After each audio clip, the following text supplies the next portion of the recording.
Oh, right, so we continued on the 12-volt light build. I ended up just taking a cheap can of matte black spray paint, just gave it a few coats here and there, as you can see. Came out pretty good. Didn't need to be any type of perfect, just needed to look better than the white that was there. If anyone's curious, that was just a piece of old aluminium that was off a shower screen. I ended up cutting some brackets out of just some angle iron, as you can see. Use the metal cutting bandsaw. If you don't have one of those metal cutting bandsaws and you're looking to get one, honestly, don't even hesitate, just get one. Here they are all cut. You can see just it's obviously scrap, that's why it's painted blue. So came out perfect. I end up drilling a few little holes as well, so I can clip on the chain, which I end up using a little step drill bit that worked out perfectly for it.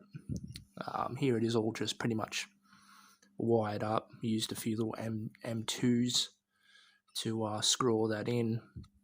There's the chain as well. You can see what I mean about the little clips. They just clip in.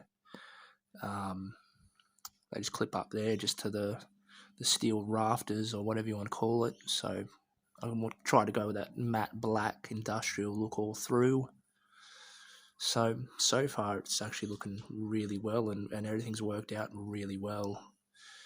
Here it is after I've measured the chains, got it all nice and level. Focus. So, yep, here's a better shot of it from the back of it. As you can see, worked out really well. And here it is, super bright. I've just got it wired up to a 12-volt power adapter. I haven't wired a switch onto it yet. That'll be another project.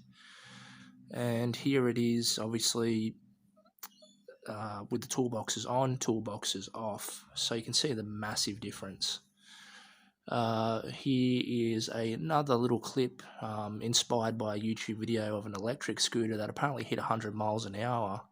And I'm thinking, well, this thing here could probably have potential to hit a little bit faster than its rating. I think it was rated for about 50 kilometers. But anyway, guys, if anyone's liked this video, please like, comment, and share.